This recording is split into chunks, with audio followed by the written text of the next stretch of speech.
Hey, what's up, guys? Welcome back to another live stream. Today is Wednesday, July 9th, 2025. I did a live stream earlier this morning talking about the changes in the ocean current, and obviously did a much deeper dive since then. And wow, did I find out some things regarding the ocean activity in the Southern Ocean. I knew it was the Southern Ocean.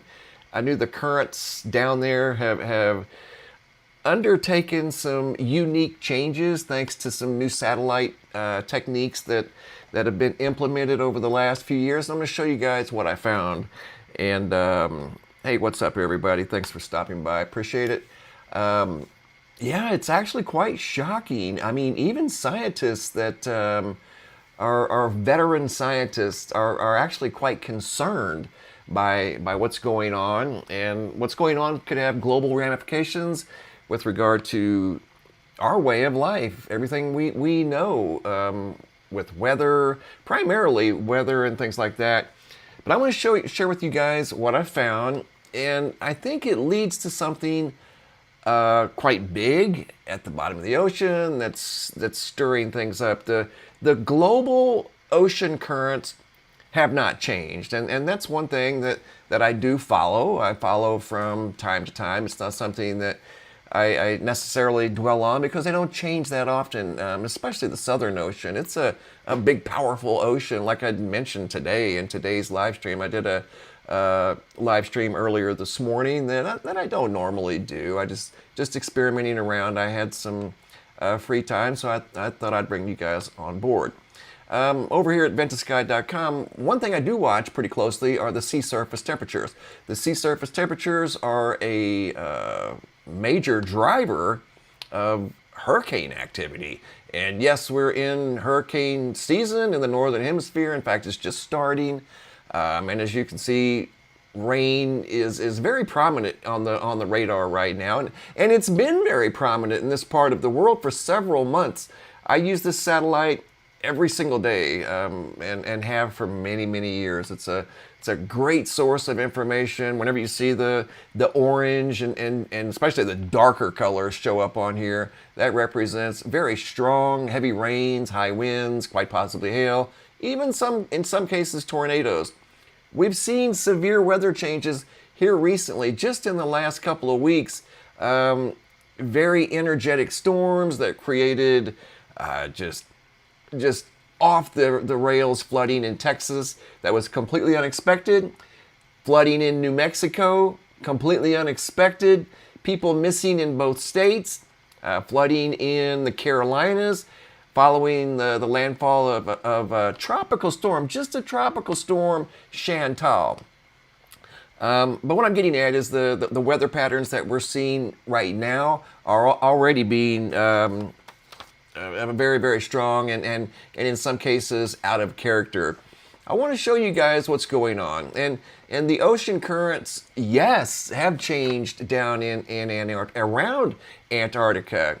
Not necessarily going, parallel side to side, up and down. This is a big deal.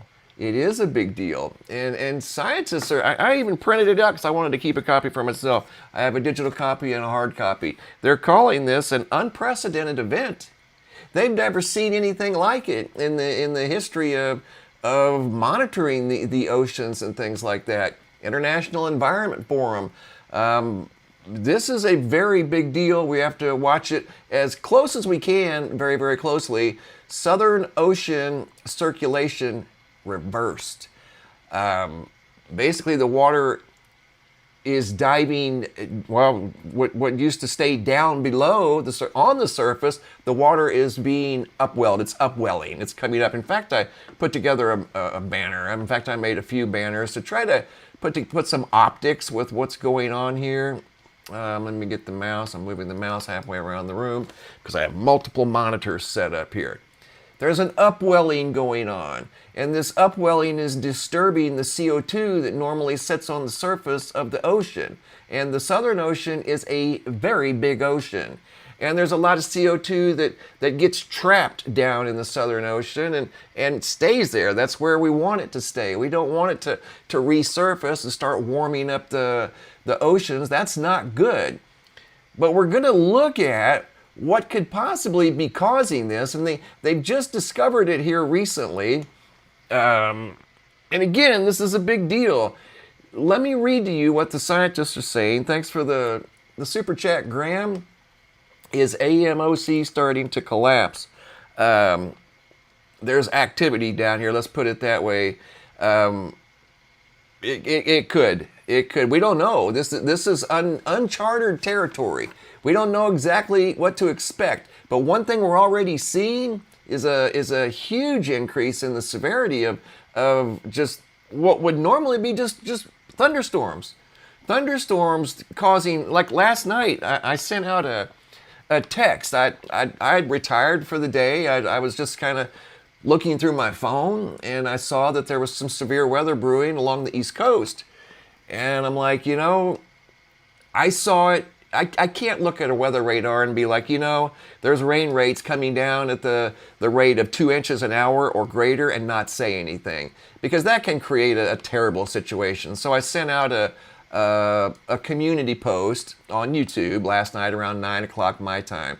And in this same area, the situation is still showing signs of heavy rain and 2 inch per hour rates. We're going to come back to that here in a minute, but I want to talk about the reversal down here in the Southern Ocean. Again, the Southern Ocean is a big, mighty ocean.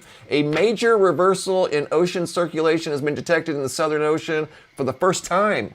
This is literally, no pun intended, uncharted waters. This is uncharted territory with key climate implications. And we're seeing climate implications on a large scale right now. Can you imagine when hurricane season gets into full swing? We talked about the possibility of a hurricane season this year being in the record-setting zone. And I do think that we're going to go through all the names. I really do. The next one will be Dexter and so on. But we'll talk about that later. Using Earth observation satellites, a study led by the National Oceanographic Center, NOC, out of the United Kingdom, and published by PNAS, shows that since, and I've got some graphs to share with you guys, 2016, a sustained increase in surface salinity has been detected in the region between the polar and subpolar gyres of the Antarctic Ocean. This change in water composition suggests that the deep ocean circulation in the southern hemisphere, known as the SMOC, Graham, the SMOC, hasn't collapsed yet from what I understand, but it could be headed that way. Let's keep our fingers crossed, right? Seriously, this is a big deal, guys. This is big, big news, and we have to understand the ramifications of this. We really and truly do. We could see an increase in a lot of things. Earthquake activity, volcanic activity. We may be seeing signs of that right now in Antarctica. Check this out. Since 2016, a sustained increase of surface salinity, talking about on the water, has been detected in the region between the polar and subpolar gyres of the Antarctic Ocean. This change in water composition suggests that the deep ocean circulation in the southern hemisphere, known as the SMOC, is not only being altered, but has reversed. That is, instead of sinking into the depths, surface water is being replaced by deep water rising to the surface. Are you serious right now? Uncharted territory right here, guys, bringing with them heat and carbon dioxide that has been trapped for centuries. So if it's been trapped for centuries, we've obviously had no experience with this whatsoever. So to be honest, to look at the big picture, we really don't know what to expect. This could get dicey. This could get very, very dicey. We need to watch this real close. No wonder there's so many distractions going on all over the world. No wonder. This is the biggest deal in town. got to be kidding me. Now it all makes sense. You guys are smart, you know. You see the distractions. They come in and we're constantly looking at this and looking at that. And then the next day it's another big nothing burger. Then the next day it's another big nothing burger. This isn't a nothing burger. Man, this is loaded. Pickle, lettuce, tomato, you name it. It is loaded. This isn't a nothing burger. Thank you for the super chat, D. I'll be right back with you. Let me read this new second paragraph. Keep the super chats coming, guys. I appreciate it, and believe it or not, I need it. But I'm not going to get into that. But keep them coming. You guys are awesome. The surface waters around Antarctica are growing saltier, even as sea ice is diminishing rapidly, which is a surprise. And I'm going to show you guys a graph. I've been working on this all afternoon, and I'm not done working on it yet, but I wanted to share with you guys what I found. Since 2015, Antarctica has lost an area of sea ice comparable to, in size, to the size of Greenland. That's how much ice Antarctica has lost. One of the fastest environmental changes on the planet in recent decades. Typically, now this is where it gets a little bit, what threw scientists off. Typically, melting ice reduces the salinity of surface waters, creating conditions that help ice regenerate. But there has been a sudden rise in surface salinity of 50 degrees south latitude, implying the process involved in ice melt freshening surface waters is more intricate. The change was completely unexpected. Again, we're in uncharted territory right here, ladies and gentlemen. We're learning this on the fly. Oh, wow. Again, this change was completely unexpected. Since the 1980s, early 1980s, surface waters had been getting fresher and colder. So the fresher and colder waters are going to produce less and less hurricane activity. Not anymore. These waters are going to get warm real quick, helping sea and ice expand. I'm going to come back to the next paragraph. I want to thank FIA 390. Keep up the good work. Thank you, sir. I appreciate that, or ma'am. Thank you for the super chat. And D, just real quick, I want to acknowledge you guys because this means a lot to me. Thank you for all your work you do to inform us about life on Earth. That is my pleasure, DS. Thank you for the super chat. Moving on to the next paragraph, guys. Once again, we're learning this on the fly, okay? Uncharted territory. Here we go. No wonder. Let me show you something here. No wonder, because I was looking around today, something that I haven't done in a long time, and I used to spend a lot of time down in Antarctica, and I had spent so much time down there, I thought that I had found everything that I could find. I was looking for mysterious things to share with you guys, and I found a lot of things down there. I really did. And Antarctica is a very fascinating place, and it's a part of the Earth that none of us will ever get to, but other than we can thank Google Earth, right? And now these satellites that are finding things. But let me show you something. Google, I've got about 9,000 windows open here. Here we go. I remember one time back in the day when I'd spend a lot of time down here in Antarctica. Thank you for the super chat, Catherine. Just to say thank you, and God bless you too, my friend. Thank you for the super chat. See all the red markers on the map here? Those are active. Well, I think they're active. Some of them maybe look like they're not active, but these are bases all around. You can see like 80% of the continent of Antarctica, right? And then there's a cluster up here off the southern tip of South America because it's the easiest accessible part of Antarctica, and it's the most friendly. You got to keep in mind, it's hard to get resources. You have to have life-sustaining resources delivered down here on a regular basis, and you have to be able to get these resources to the scientists that are stationed down here. They obviously still need food, water, and all the basic necessities that we all need. And that's a huge undertaking, considering that the location, it's cold, the winters are brutal down here. But look at all the bases I found. I found, without looking that hard, by the way, I believe 32. Let me see. 30. No, actually 32, because I gave a couple of them different names. I found 32 without looking that hard. So they know something's up. I remember years ago I found a lot of bases, some more on the interior, but you can tell the majority of the bases that I found are along the perimeter. So they're monitoring the water. They know what's up. They just don't know exactly what's up. You know, they know there's an increase in salinity. The water current has reversed. They don't know why. Again, learning this on the fly. And that can be, we're writing this down as we go. We're watching the changes unfold. So look for a hurricane season this year that quite possibly could be like no other. Maybe next year too. Just depends on how fast this event goes on. And here's what I think's going on. And then I'm going to come back and read these well-written articles from iefworld.org, ESA, the European Space Agency. I found 3 excellent sources of information, and they're very, very new, less than a week old. Again, learning this thing and learning how this works on the fly. But here's what I think's going on. I like pictures. I know everybody likes pictures, so I put together a collection of different pictures. Where is my mouse? Why are you hiding from me? Here's what I think is up. And this is just a possibility, okay? It's just a theory. It's just a theory, but there could be an underwater volcano because they're all over the earth. This is out on the southern edge of the Ring of Fire.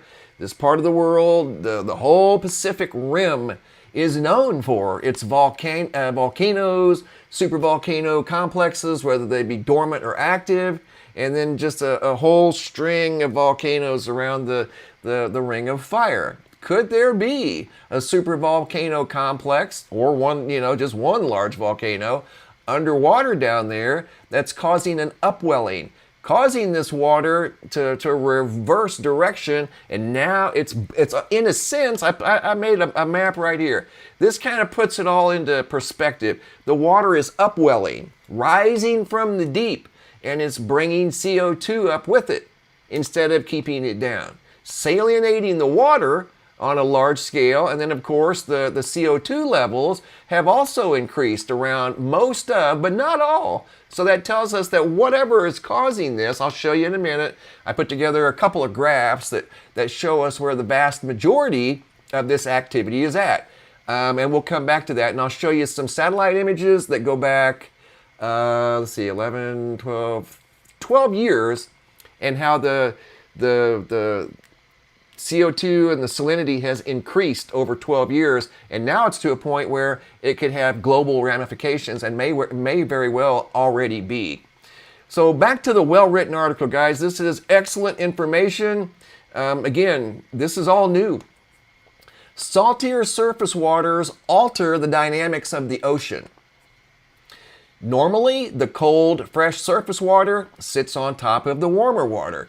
And in that scenario, in a perfect world, we don't live in a perfect world, but in that scenario, that's going to minimize hurricanes, tropical storms, right? Saltier water deep below, since buoyancy at these latitudes is largely controlled by salinity.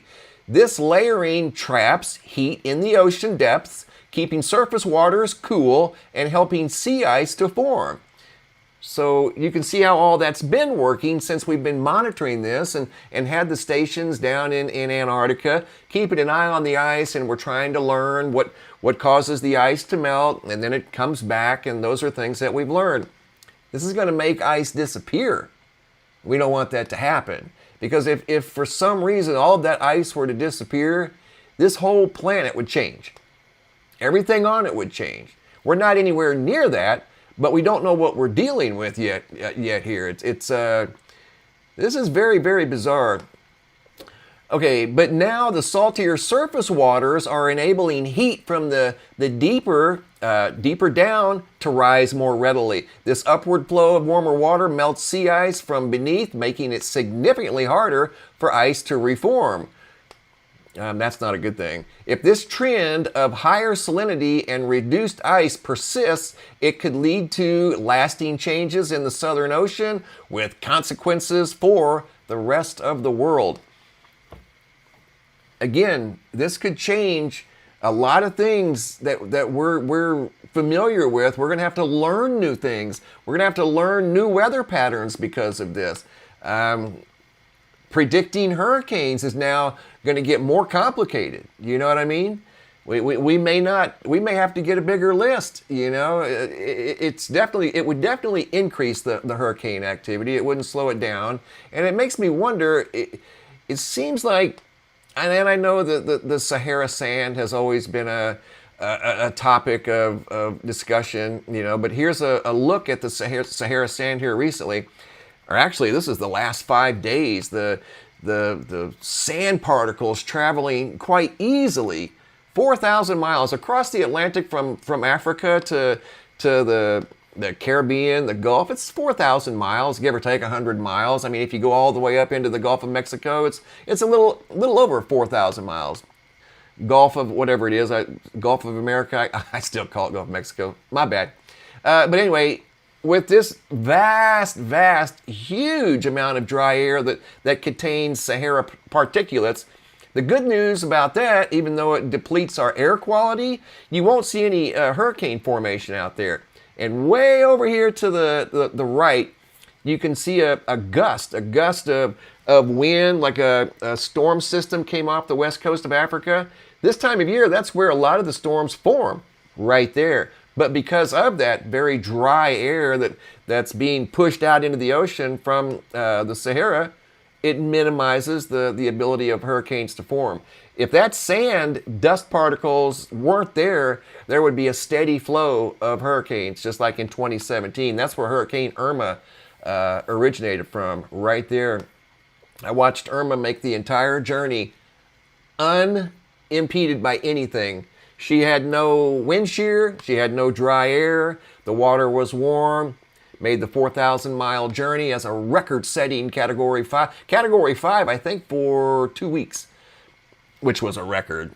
Just an unbelievable storm. We could see more of those if this continues. The implications are far-reaching as changes in this remote region can disrupt global currents, affect climate patterns, and alter ecosystems far beyond the Antarctic. We might be closer to passing a tipping point than expected, and we have potentially entered a new state defined by persistent sea ice decline, sustained by a newly discovered feedback loop.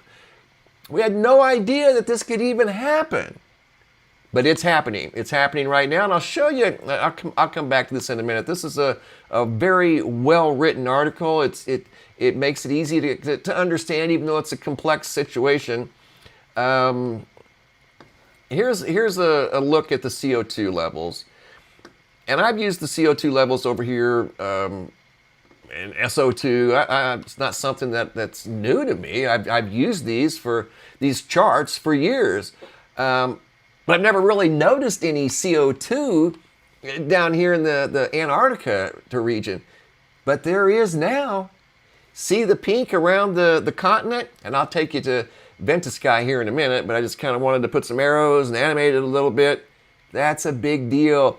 And it's primarily from the majority of the CO2. This is where the upwelling, the vast majority of the upwelling, this is telling a story. That's where the upwelling is primarily at. From the New Zealand side of Antarctica all the way over to the Africa side. That's what's happening. And I'll take you to where I found that information right here. So I went to, no, I'm sorry, not right there. Right here, Null School. Okay, this is a live look. Let me get it as bright as I can. There you go. Brighten it up just a little bit. Okay, see the white color extending from east of the South America side over into the Atlantic Ocean, all the way over into the Pacific. As the crow flies, I measured that. That's just a little over 2,500 miles. And that could have implications for the entire globe. The light colors you see right here, these are elevated CO2 levels all around. And this is consistent with most of the bases down there in Antarctica. Yeah, they know. I think they've been watching. And there's more bases down there. I found them all today than the last time I looked. There weren't that many bases, let's say 8-9 years ago. There's more, and they look to be more sophisticated than the last batch of bases that I found. In fact, some of the bases that I found many years ago were dysfunctional. You could tell they hadn't been used in years. The bases that I found today, I did all this work today. These bases, you can tell they're active. They are staffed, and they need resources. So I think they're monitoring the situation, and that's good, and trying to learn all this new information on the fly. Continuing on with this well-written article. The loss of Antarctica sea ice has far-reaching global consequences. As the ice melts, heat stored in the ocean is released into the atmosphere. So that's going to make it hotter than it already is.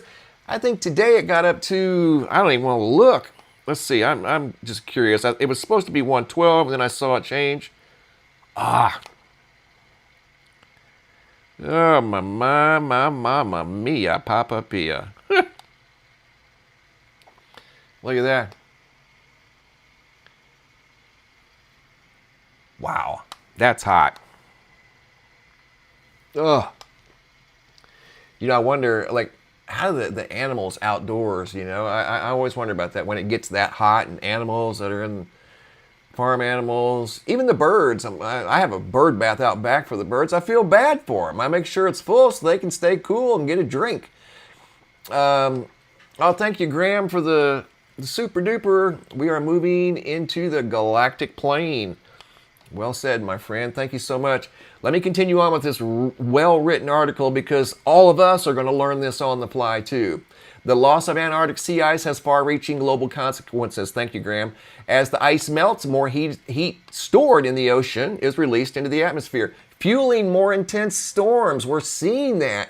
New Mexico, Texas, North Carolina, just a few examples. And that's just in the United States. This is not isolated to the United States. This is going to be a global situation.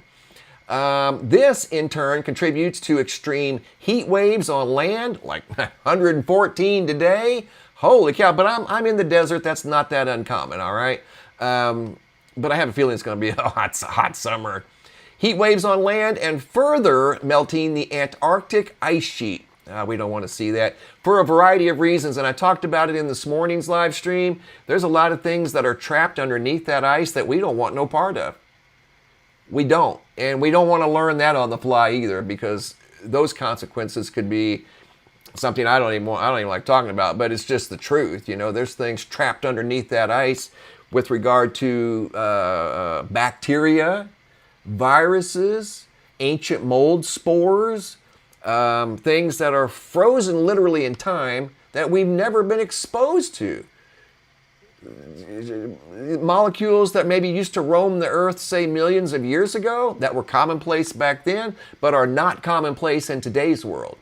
So if that ice were to all melt, even a significant part of it, you know, it could release the bacteria and those molecules into the water, into the ocean currents that flow around the entire globe, into the jet streams, and affect everything and everybody on the earth.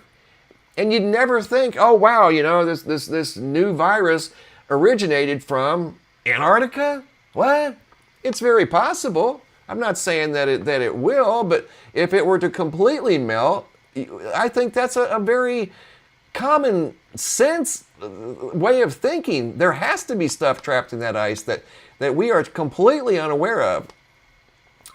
Fueling more intense storms. This in turn contributes to the extreme heat waves on land, further melting the ice, leading to rising sea levels around the world.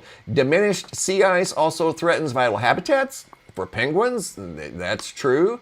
And other species that depend on the ice for survival. I've actually seen not penguins, but I found seals on Google Earth. When I was down there traveling around looking for things, I found many seals down there, absolutely, on Google Earth. You wouldn't think they would be visible on Google Earth, but they are. You got to look hard for them, though. Antarctica is no longer the stable frozen continent it once was thought to be. It is undergoing rapid and unexpected changes, again, learning this on the fly, that current climate models didn't predict. So weather is getting more difficult to predict. Just things like this was completely unseen. Until recently, these models assumed that a warming climate would lead to increased precipitation and ice melt, freshening surface waters and helping to maintain relatively stable sea ice levels. That assumption no longer holds true. These new findings reveal a rise in surface water salinity, a breakdown in the ocean's layered structure, and a much faster decline in sea ice than previously anticipated. This was not expected. So could there be? Of course there could be. Could there be a volcano down there that's erupting, a big volcano? Why not? That's getting all this stirred up, maybe triggering earthquakes in different parts of the world. Who knows? This is true. This is a true reversal of ocean circulation in the southern hemisphere. The water is basically boiling down there. In the Southern Ocean, again, it is a very powerful. I saw a documentary about the Southern Ocean, and cruise ships very, very delicately maybe go down to Antarctica and then sneak right back out because the waves down there can pick up to 50 and 60 feet tall. It is a very unpredictable, strong ocean. A true reversal of the ocean circulation in the southern hemisphere never seen before. While the world is debating the potential collapse of the AMOC-gram, the North Atlantic, the SMOC, is not just weakening, but has reversed, with probable unprecedented global impacts. The consequences of this reversal are already becoming visible. The upwelling of deep, warm, CO2-rich waters could, in the long term, double current atmospheric CO2 concentrations by releasing carbon that has been stored in the deep ocean for centuries, potentially with catastrophic consequences for the global climate. Unbelievable situation going on down there. Literally right now as I do this video, and it's been going on slowly. They discovered it, and here's what they're looking at with satellite instrumentation. I showed you a brief example just of one day, a snapshot from Ventusky. Here's looking at Antarctica, measuring the CO2 levels, the upwelling that began a few years back, but it's intensifying and getting stronger. These examples are from 2011 through 2023. Notice the orange component on each one of these views of Antarctica. And notice how the orange has steadily increased over the last 12 years. This does not include 2024 and then of course 2025. Sea surface salinity. And you can see that the salinity around Antarctica, especially in 2018 and 2017, those 2 years, remember 2017, what happened in 2017? Hurricanes were off the chart. Hurricane Irma. Hurricane Jose, I think, followed her. Laura, there was, the list just went on and on and on. I think that year we had to, they had to switch, we went through the list and had to start another list. 2017. Well, look at 2017. Very, very busy with regard to sea surface salinity down around Antarctica. Now it's becoming commonplace. So they know something's up, and they know that this change is not temporary. It's more of a permanent new thing that, again, we have to try to learn how to manage this and manage the side effects of this. This is bizarre. We've never seen anything like this. Until now, the Southern Ocean region was virtually inaccessible to satellites due to its low temperatures and the complex ever-changing dynamics of sea ice. A new processor has provided surface salinity data of unprecedented quality in this region, providing a coherent explanation for the rapid Antarctic sea ice loss that had puzzled the scientific community. The study redefines the role of the Southern Ocean in the global climate system. The SMOC plays an essential role in regulating the planet's heat and carbon. That's true. I knew that much about the Southern Ocean. Its disruption could trigger cascading effects on other circulation systems, such as Graham talked about, the AMOC, with potential consequences for the climate in Europe and other regions. The planet is signaling, it's telling us a story that we are crossing critical thresholds visible in the Southern Ocean, but not limited to the Southern Ocean. This is going to have global ramifications all around the world. It's underway. There's no reason to panic because it's already here and it's already been here. So we got to just stay cool and be the minds and the voices of reason. Unlike any time ever before, now's the time to prepare, just in case you need it. It's always best to have it and not need it than to not have little things and need it. So prepare, that's all I can say. Prepare for the worst and hope for the best, you know? Got to keep that attitude because we're learning something new. This is a big deal. Here's another article from the European Space Agency, and these satellite instruments have given us this wealth of knowledge that they are still trying to figure out and convey the information to us. This article was just written on July 4th, 2025. Using data from ESA's SMOS satellite, scientists have revealed a surprising shift in the southern oceans. The surface waters around Antarctica are growing saltier, even as sea ice is diminishing rapidly, which, you know, they were very confused by that. This finding defies the norm because melting ice typically freshens ocean surface water, not makes it saltier. So they concluded that something is coming up from the bottom. So there has been a reversal that it's bringing up CO2 that has been trapped for hundreds of years. That's the last thing we need. The implications are far-reaching as changes in this remote region can disrupt global currents, climate patterns, and ecosystems far and wide for thousands of miles all around the Earth. Since 2015, Antarctica has lost an area of sea ice comparable to the size of Greenland and maybe a little bit more. One of the fastest environmental changes on the planet in decades. Saltier surface waters alter the dynamics of the ocean. Normally the cold, fresh surface water sits on top of warmer, saltier, deeper water below. Well, that's changing down there now, so in you know, moving forward, it's going to change a lot of things. Here's the globes that I just shared with you guys, the views of Antarctica. This was over here at ESA, ESA.int. Great source of information. And you can see the salinity has exponentially increased over the last 12 years, and it's increasing right now as I do this video, and it looks like it's going to continue to increase as long as whatever has got the current in reverse. Wow, that is shocking. It is quite shocking. I printed it out because I wanted to keep it for myself. They are saying, so I put it in the title. This is an unprecedented event, never before seen.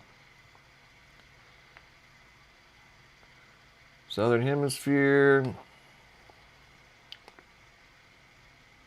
Yeah, right there. Right there in the second paragraph. An unprecedented phenomenon. That's what the scientists are calling it from the ESA. Unprecedented phenomenon. You can't make this stuff up. Here's I think this is another article. Again, if you're along the East Coast, the weather is getting, it's been kind of sketchy all afternoon. It was like that last night, then it toned down. Now it's coming back again. Article here from icm.csic.es. This is a research center, I believe, out of Europe.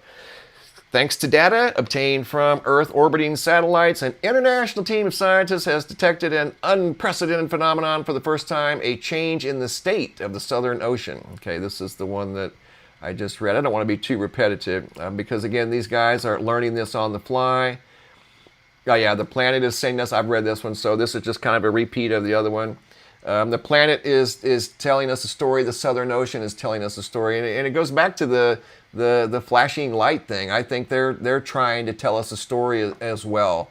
This is telling us a big story. This could have global ramifications and there's an upwelling down in Antarctica, around the coast of Antarctica. Is there a large volcano stirring things up?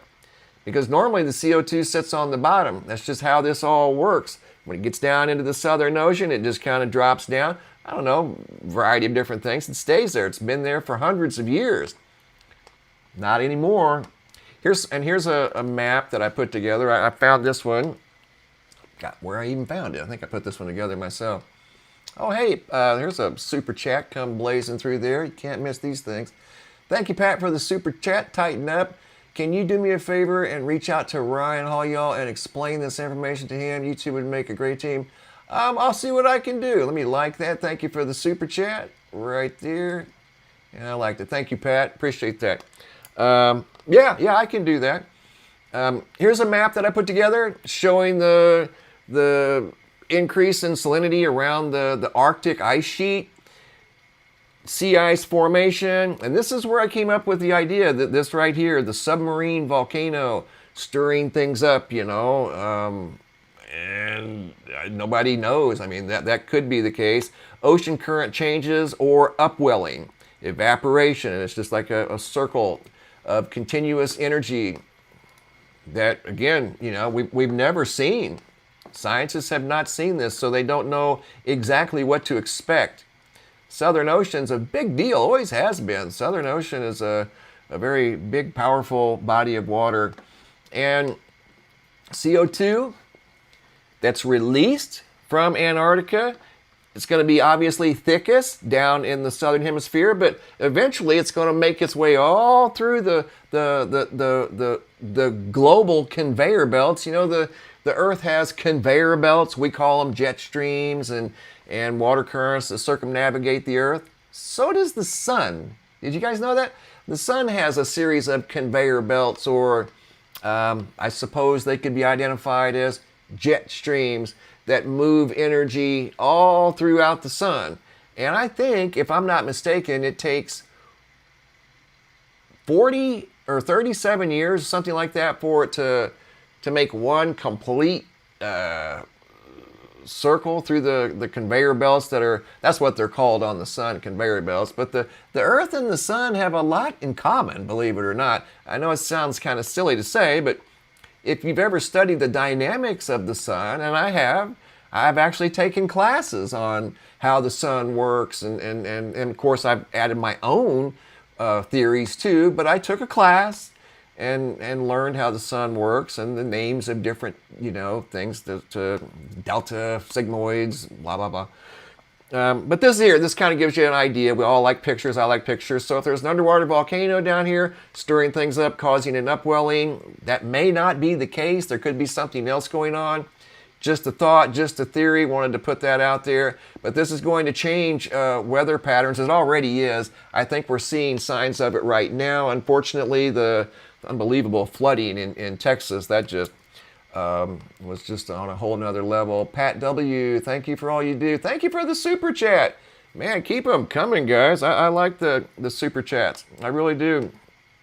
Appreciate that very much, Pat.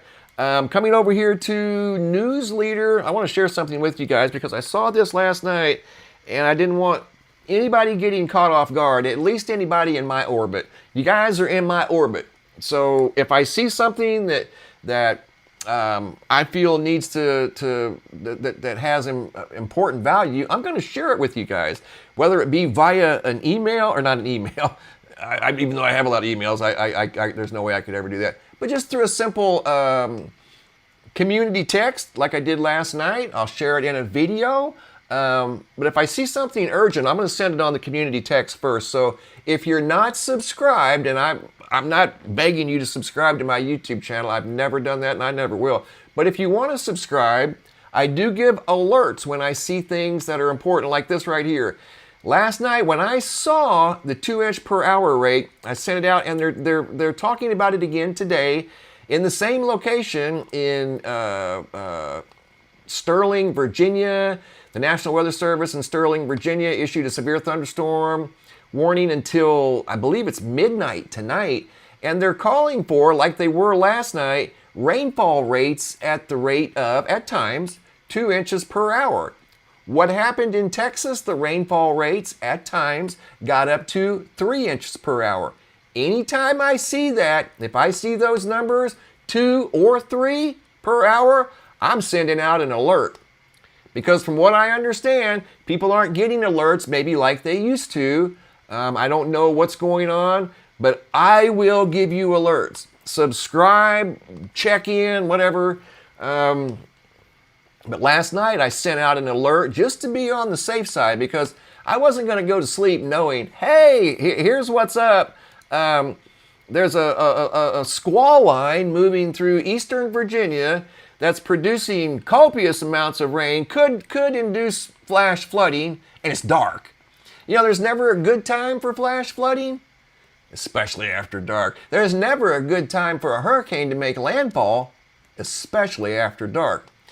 Because you can't see what you're doing, and more than likely the power is going to go out, so it's just creates a whole mess. But you can see right now, looking at the radar, in the same location as last night. Primarily, it was a little farther to the north, moving through the DC, Baltimore area, right through Richmond when I saw it, and that's when I sent out the community text, just giving people a heads up. That's all. I just wanted to give people a heads up that, hey, you could see rivers and creeks, you know, filling up really quickly. They diverge into rivers, and then the rivers can overflow their banks, depending on, you know, if you're in a city setting like Richmond and how the water management is structured. Sometimes they can become overwhelmed, you know, if they're not used to 2 inch per hour rainfall rates. And that's a lot. 3 inch per hour is, you're getting into the hurricane range, tropical storm type numbers. So to have that in a thunderstorm for an extended period of time, I just saw another super chat. Thank you guys. Love your channel. Keep up the great work. Well, thank you, Catnap. I sure will, and I'll keep you guys updated on the severe weather, and I'll reach out to Ryan Hall. Absolutely. 2 heads are always better than one. If you want to know something, ask the chat. That's why I like doing the polls with you guys, and I've done a few polls. I don't have any today, but the next live stream, we'll do some polls. I like doing those because you guys are that's the collective mind right there, you know. You're going to get it right. You're going to get it right.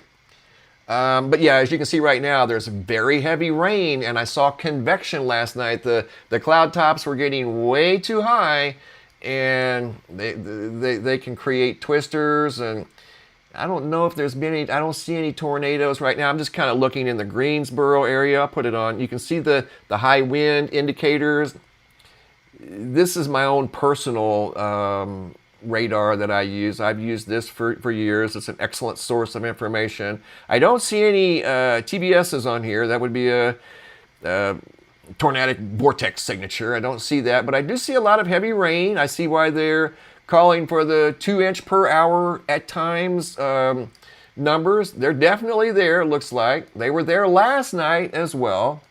And all of the green corrals that you see on here, those represent flash flood warnings for the next 2 hours and 36 minutes, and that would be north of Arrowhead. Let me just read the deets on that real quick. Flash flood statement. Ever since what happened in Texas, I'm telling you, thank you for the super chat. I just saw that come through. I'm opening up my Zoom here. Thank you, WKRP. Okay, where are we at? Oh, I was going to read the details on this one here. Where did you go? Oh, there we go. Okay. Immediate broadcast requested. Thunderstorm watch number 497 out of Norman, Oklahoma. Far northwestern North Carolina, south central Pennsylvania, northern, western, and central Virginia. That's where it was last night. At eastern Virginia, definitely. Coastal waters effective this Wednesday afternoon and evening from 2 p.m. until 10 p.m. tonight. So right now it's 7:30, so there's another 2.5 hours of this warning still in effect. Primary threats include scattered damaging wind gusts of 70 miles an hour likely. Isolated large hail of 1 inch in diameter are possible. Thunderstorm coverage is expected to increase across the region this afternoon with multiple rounds of storms possible. 60-mile-an-hour winds near Hagerstown, Maryland. And they also were calling for 2-inch per hour rainfall rates, which will definitely induce flash flooding. Jeff Snyder, too, the man with the memory, the most incredible memory in the world. Is it time to transfer my retirement funds to my... Jeff, I don't want to offer that type of advice, my friend.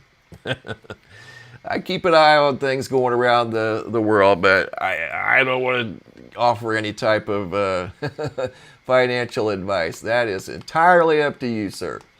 But hopefully you shouldn't have to. Just kind of. But you know what, though? Keep some cash on hand. Not saying how much. That's entirely up to you. But if the power were to go down for an extended period of time, and we've talked about this before, you're not going to be able to barter, with a plastic card. So if you have a little bit of cash or, even some coins, that way you can barter until things get back to normal. But as you can see, the storms are moving through the Greensboro area, Roxboro area. That would be in the Carolinas, moving up through Virginia and up into Maryland right now as I do this video. They're not as strong right now as they were last night, but they're still there. And ever since what happened in Texas, I'm watching this like a hawk. So subscribe to the channel, guys. I see the subscribers are going down. Isn't that amazing? It's not you guys. You guys are great. And that's something that I wanted to ask. Yeah, because I don't know if this thing's broke or what. But is there everybody in the chat, just a simple Y or N, yes or no? Is everybody in the chat subscribed? Because I'm trying to figure out what's going on with these numbers over here. You guys subscribed? I'm not asking you to subscribe. You don't have to. But by all means, if you want updates, yes, subscribe. Be nice, guys. Thank you. I did say thank you. I thank everybody that sends a super chat. You bet. I appreciate that. Okay, Y. Thank you, Y, JC. Oh, look at all the Ys. Okay, that's cool. That's cool. So it's got to be something on that end, because I thought all you guys were. That's more than likely how you got notified, right? And I will do a poll next time. The next time I'm going to have a poll.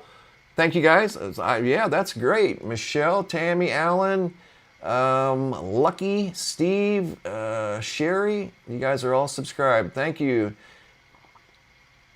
Thank you for your response. And you know what? Next time I'm going to do a poll just to see, because the numbers don't match up. They just don't match up at all. And it's just confusing. That's all. Like I did a live stream on TikTok the other day, and normally when you do a live stream, you'll pick up followers, and that's just how it normally works. And for some reason over here, it's the complete opposite. So just double checking, guys. That's all. Thank you for your responses. Where are we at? I had one more banner that I wanted to share with you guys. It's something that I found, and maybe you guys will know what this is. I just took a screen grab of it as I was looking around down in Antarctica. Check this out. This is at the 66 degrees south, 140 east. And this isn't some sort of a light glitch. This was on the Google Earth itself, because there was more than actually one location of these things. Have you guys ever seen these on Google Earth? What in the world are we looking at here? And I'm asking the chat because the chat knows Zinga Zinga. I don't know what I just saw there. Zinga Zinga, IDR 10,000. Thank you, Zinga Zinga, for the super chat. Really appreciate that. See the moderators on the job. Thank you so much. Thank you, Zinga Zinga. That's cool. Let's like that. Thank you, guys. I appreciate all the super chats. If I can get it. There we go. So I'm asking the chat right now. Do you guys, what do you think, if you had to guess, what in the world are we looking at here? Is that a gas heater? I know, right? These looked like, at the location, and I don't even dare to try to find it. I guess I can try to find it. Because this is kind of interesting. I don't know. I've never seen anything like this on Google Earth. Okay, which one was that? This was at one of the bases that I found. And I found 30 bases. Let's just go back there real quick. I think it was over here. Was it here?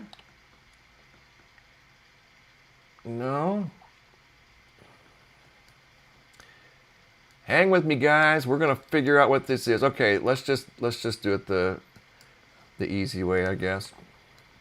66, 39, 30. I don't remember which base it was. And I just found all these today. 140, 0031 east. 140, 0031 east. Okay, here we go. Okay, cool. It's over here at this one. Ah, there they are. Okay, cool. What are those, guys?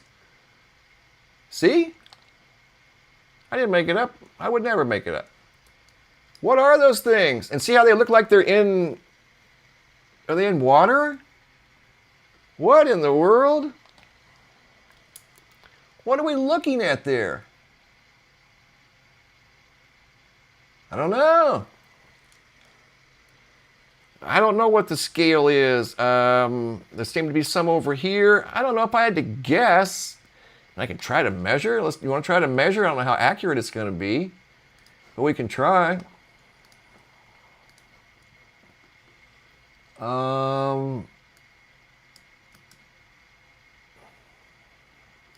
Well, now it's got miles, and I don't want miles. We'll do feet and meters. So 33 feet. Hey, thank you, Ravens Wolf. Oh, yeah, I hear you. References to the movie 2012. I hear you. Thank you for the super chat. I'm totally on board with you there. Okay, so these things are measuring 33 feet long, and that would be how many meters? 10.14 meters. And they all look identical, right? At least in their dimensions. So what do we got going on here? 1, 2, 3, 4, 5, 6, 7, 8, 9, 10. At least 10 that are super visible there. And there's 6 over there.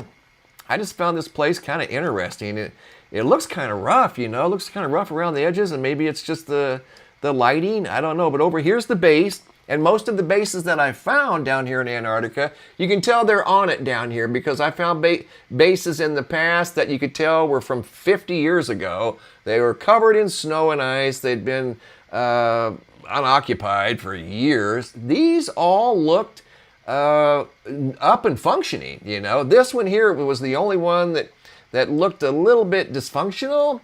But I think it's just the location. I don't know, the lighting.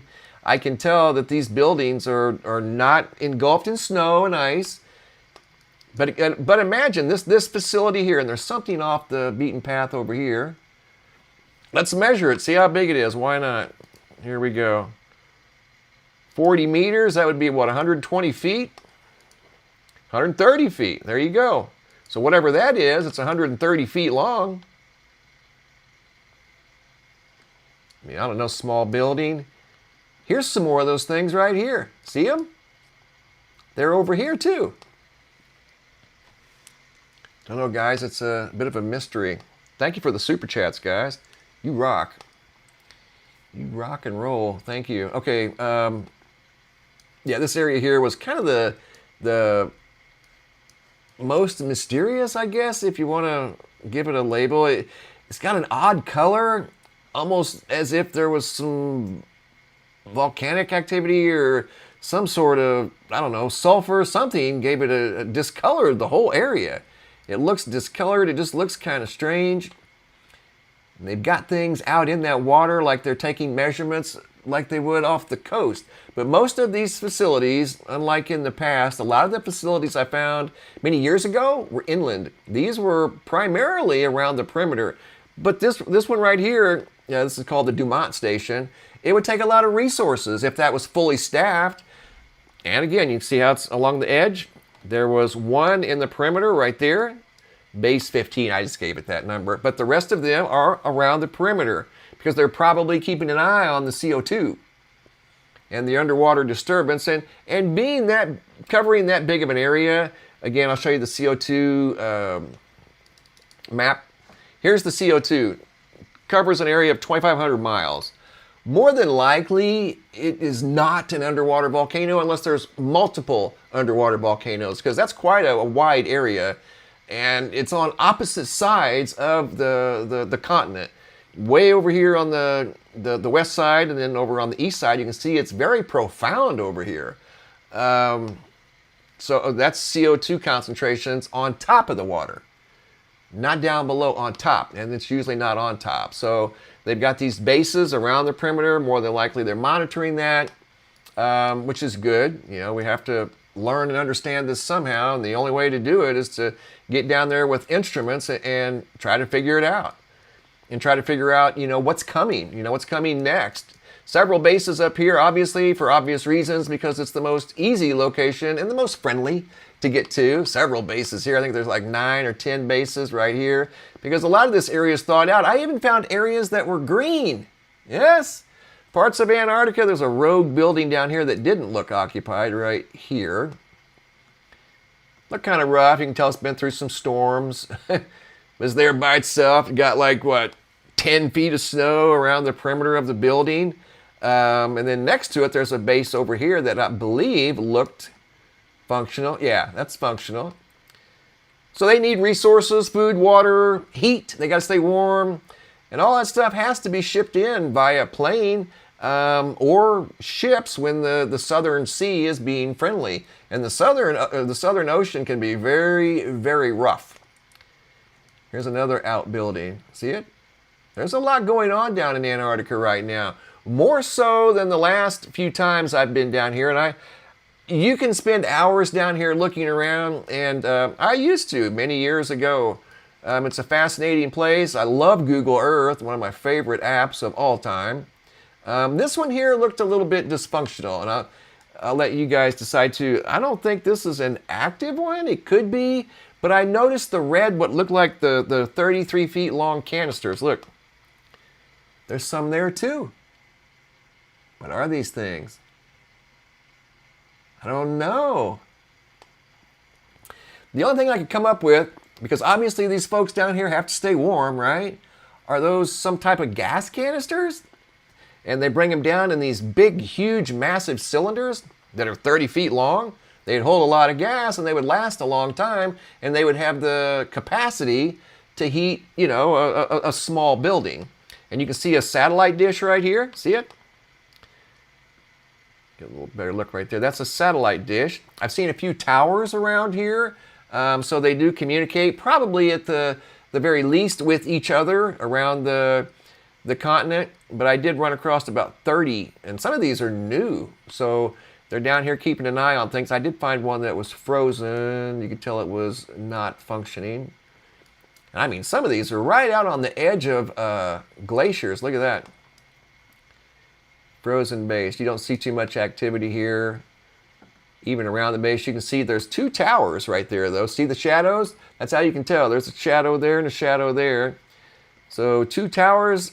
I know sometimes some of these bases, at least they used to, are seasonal. They'll only come down when the weather's halfway decent, so they don't have to deal with the brutal conditions, because, as we know, Antarctica is quite unfriendly at times. But there are some places that are turning green. Yes, turning green. Oh my goodness, what's going on? The world is changing right before our very eyes. But yeah, the Southern Ocean, guys, is changing. That's a big deal, and scientists are up in arms about it. Here's another little map. I think I showed you guys this one, rising from the deep. The CO2 that's been trapped down there for hundreds of years is coming up, and we're going to have to figure out a way to deal with it. We'll adapt, okay? We'll adapt. We'll be the minds and the voices of reason, and we'll figure it out, because things are going to change. Weather patterns are going to change. Hopefully nothing gets loose with regard to, any type of, because there's microbial things down there that we've never been exposed to ever. So just something to keep in mind, that's all. Nothing to fear. Just be aware. Be cognizant of things like that. And that very well could happen at some point. Absolutely.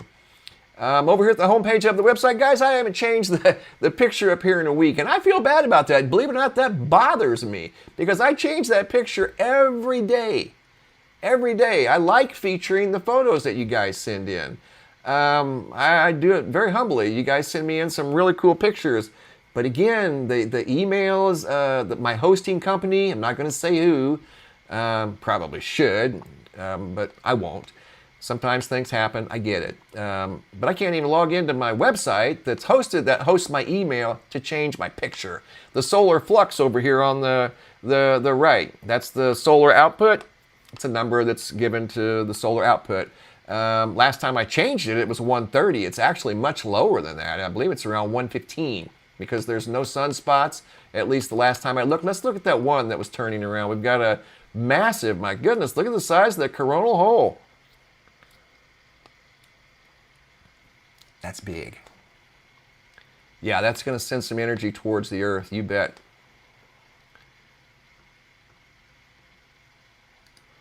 There was an active region turning towards the Earth. That's not that big, though.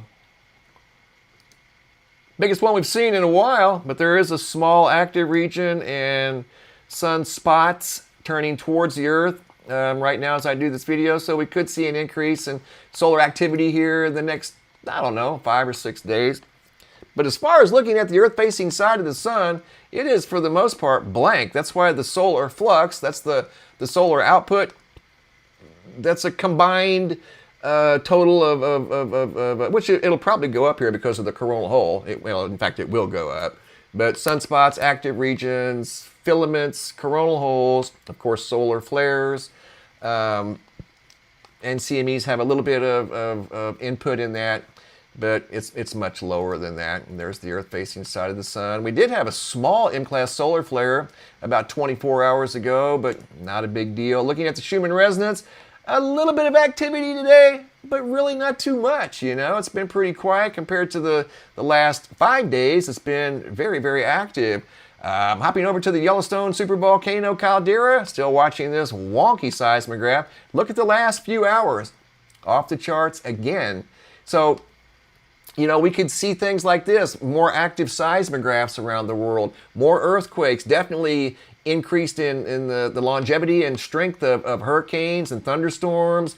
Rainfall rates exceeding 2 and 3 inch per hour could be commonplace with the situation that's going on in Antarctica that scientists are learning on the fly. And we're watching that super close. Looking at the power outages, they're in line with the, let me in fact update this. I haven't updated it in a while. Could be more, and there are more. 30,000, my goodness, without power in Virginia. 15,000 in North Carolina, 10,000 in Maryland. Still 8,000 off the grid in Texas following the awful flooding. And guys, I'm keeping an eye on this weather like a hawk.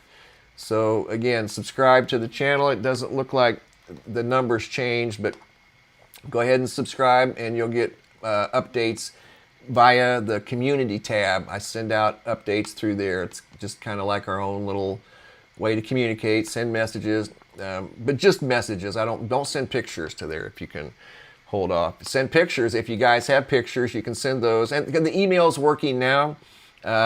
It's just I'm still trying to get some things worked out with the host, and we'll get there. We'll get there. Reports at MrMBB333.com. I had somebody ask in the community section how to send in photos or videos, and it's right here on the homepage of the website. And it's very, very easy to remember, MrMBB333.com, and that's the email. Reports, if you have a report to share, whether it be a picture, a video, you can send it there.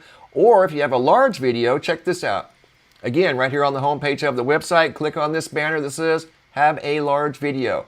Watch, I'll show you what it is. You click on it, it's a very simple Dropbox. In fact, I've received several videos of 10 minutes, 12 minutes, 20 minutes. You can put big files in here, let's put it that way.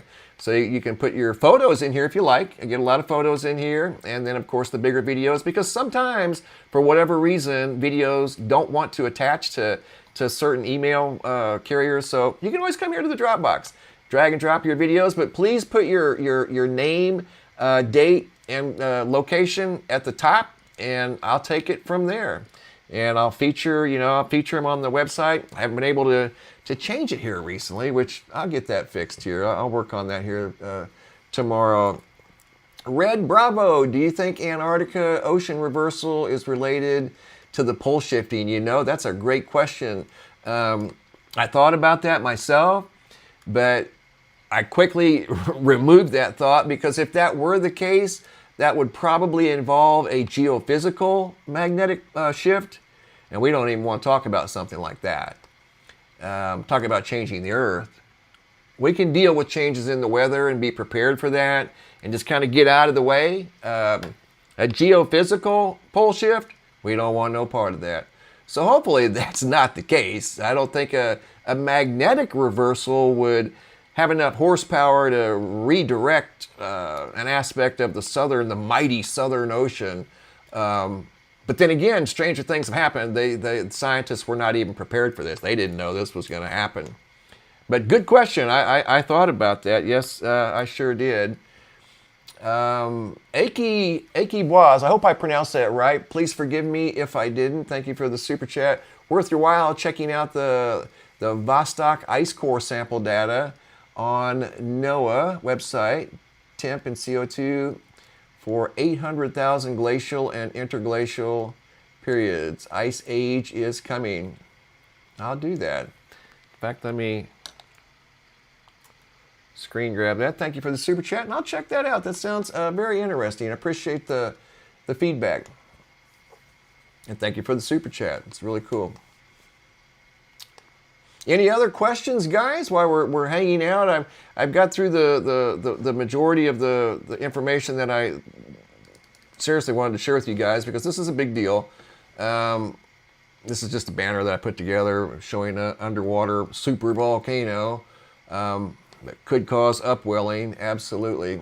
But hopefully it's not a geophysical shift. Big changes are coming. They sure are. I think they're already here. The flash flooding in New Mexico was completely unexpected, you know, just unbelievable once again. So we're keeping a close eye on that, guys, and I will give you guys updates. I'm watching this like a hawk. So just know I'll send out messages on the community page, and you'll get notifications, at least from me, and hopefully they'll send them out. That's the whole point, is to help each other out. So I'm going to do my part to try to help, because it's something that I watch every day. I keep it on this computer right here when I'm not looking through the Dropbox. This is my old laptop, and I had to get a new one because this thing here was starting to, it was just old, and I ran a lot of data through that machine, a lot. Built thousands of videos on this machine. The keys were starting to stick. What else is going on? Had a couple other little issues, you know, that slowed me down. So, you know, just like all these machines, eventually, you know, they do wear out. But it's still usable, so I use it to check, but you can't type with it because there's several keys that stick. So you hit the R and it hits 5 R's. If you hit the W or S, it may not even react, you know, so you got to sit there. It's frustrating, but it still works. So I keep the weather over here on 24 hours, not 24 hours a day, but when I'm in the office, the weather's on over here. And I'll show you which one that I use, one of the ones I use. This is a pretty common one. I've used it for years. This one right here. So when I see like right there, and I've already talked to you guys about the possibility of 2-inch per hour rain rates right there in that area, and that's the only game in town right now, right there. And we've already talked about that, so hopefully everybody's prepared and out of the way. Just be prepared for the water to rise. There's a little bit of activity up in the Dakotas again, and you can see how the jet stream is steering energy into the northern tier this year. You can follow the jet. Sometimes the jet has what's called a negative tilt. That's a real rare occurrence. I'm always watching for the negative tilts, because when there's negative tilts in the jet, and sometimes that negative tilt will occur out here in the Four Corners region, you can expect really wonky weather if there's a negative tilt. So those are things that I look for. Yes, I've studied weather many years ago. Know a little bit about it, let's just put it that way. But I'll keep you guys updated, absolutely. And you can see the weather along the eastern seaboard from Florida, where there's power outages right now as well. I'm surprised there's not power outages in South Carolina. I would say, based off of what we're seeing right there probably is. Let's look and see. Yeah, a couple thousand, 2,000 off the grid right now in South Carolina. 30,000 in Virginia. There's those high winds that we just read about over here. 60, 70 mile an hour winds. My goodness. And it's early. It's early in the summer. We're not even we're into hurricane season. But once you get into if you guys have noticed, the bigger major storms are usually in the I, J, K range. There's those salinity charts right there. Glad I ran across that because that's helpful, you know. Kind of gives you a little bit of a visual perspective of what's going on down there. And if that has any impact on the hurricane season, which you know it's going to, it did in 2017. Did you see what the graph looked like in 2017? And you saw what happened in 2017. It was one of the busiest hurricane seasons on record. Next one's Dexter, Aaron, and then you start getting into Fernand. It just depends on the speed that these things occur. Gabrielle, Humberto, Imelda, Jerry, Karen, Lorenzo, Melissa, Nestor, Olga, Pablo, Rebecca, Sebastian, Tanya, Van, and Wendy. So we'll probably get through all of those this year, would be my guess. I would say that we'll start on list number 2, and that's happened before. I think they used to go to, and I don't know if they still do, but they used to go to the Greek alphabet. So it'd be interesting to see if that happens again this year. I would say, I don't bet, but if I did, I would say that we'll be on the second list this year. Absolutely. So guys, once again, as you can clearly see, rain coming down in buckets in the Greensboro area. Power outages right now in South Carolina, not as many as in North Carolina. 30,000 in Virginia. These storms are supposed to stick around for at least the next 2.5 hours and then start dissipating as the temperatures start to cool down some. And hopefully things will get back to Jojo. Ha to Jojo. Thank you for the super chat. South Carolina here in storm now. Power off. Well, thank you. Thank you for sharing that. I'm sorry about the power being off. Save your battery.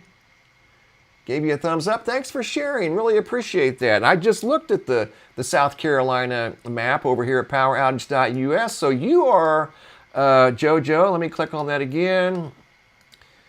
Now it's not responding. Oh, there we go.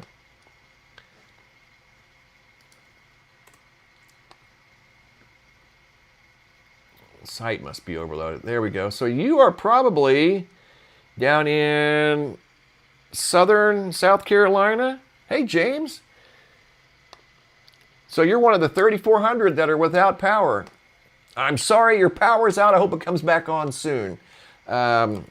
It's no fun being without power. I was without power many years ago for a week, and this was pre-technology, you know, and we didn't really depend on iPhones, smartphones, computers. They weren't even really a thing.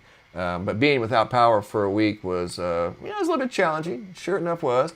Thank you for the super chat. Thank you, James, for the super chat. I appreciate the knowledge you've shared over the years, bro. Please keep teaching. Space weather and Earth weather is underrated subject. And I couldn't agree with you more. Just like the situation right now, I'm going to give you a thumbs up. And thank you, sir, for the super chat. The situation down in Antarctica. You know, it kind of makes you understand all and the reason why I don't watch the news. Because it's like they're always steering you into some direction that's just it ends up being a nothing burger. I'm just tired of eating nothing burgers. I'm not eating them anymore. So I want to know what's going on in Antarctica. I want to know what's going on in space. I want to know what's going on with the Earth and the Van Allen belts and the Kuiper belts and the magnetic field and the South Atlantic anomaly. Those are things that interest me. I want to know what's going on in Antarctica, because if we understand what's going on in Antarctica, or at least a little bit, we can kind of know what's going to come in the future. You know, all this nonsense that you hear in the news, it's almost getting predictable. Have you guys noticed that? You can kind of see it coming. There's always some sort of drama, you know? It is just like, these are grown adults that are acting like this. It's almost embarrassing. I don't watch it. I can't do it. Can't do it, won't do it. So, no. We'll watch Antarctica, we'll watch the skies, and we'll watch everything in between. You bet we will. CO2, you can see this is the CO2. This doesn't have the salinity. I'll show you the one that does. I think it's right. Okay, that's flight radar. I think it's this one. No. There it is. Salinity anomalies. You can see in 2011, 2012. Not a whole lot going on, but 2017, record year for salinity, record year for hurricanes as well. 2018, things were carried into 2017, 2018. Salinity kind of leveled off since then. You can see it increased in 2021, and there's no graphs for 24 and 25. I'd be definitely interested to see what those look like. But you can see there's a gradual increase in the overall salinity around Antarctica. Yes, indeed, it's visible. They've got their stations down there in place. I'm sure they're monitoring the situation that we're talking about today. I'd say that's probably their number one priority, at least one of them. And I know years ago, you know, like was mentioned earlier about the ice cores. Ice cores are a wealth of knowledge. It tells us about our history. And if we understand our history, at least with regard to the Earth and what's happened, you know, hundreds, even thousands of years ago, if we understand that the best we can, obviously we weren't here, just like with the poleshift. We don't know when it's going to occur. We know it's happened before. We just don't know when. If we can understand what's happened in the past, we can kind of know what's coming in the future. And that's the whole point, you know? So they're going through these ice cores down here in Antarctica. They're looking for viruses. They're looking for types of bacteria that are unknown to man, because Antarctica wasn't always frozen. It was a thriving continent up near the Central Africa, up near the equator. And now, all we've ever known is it's down here deep in the southern hemisphere. But it always wasn't there. So that tells you there were life forms more than likely all over the continent that had a, you know, certain genetic makeup that we've never been exposed to. And those molecules, once exposed to sunlight and fresh water, can be sparked back to life, traveling the Earth via the air or in the water. And nobody knows the outcome of that. It probably wouldn't be good. So let's keep the ice. Let's keep the ice in place. What do you say? Sounds good to me.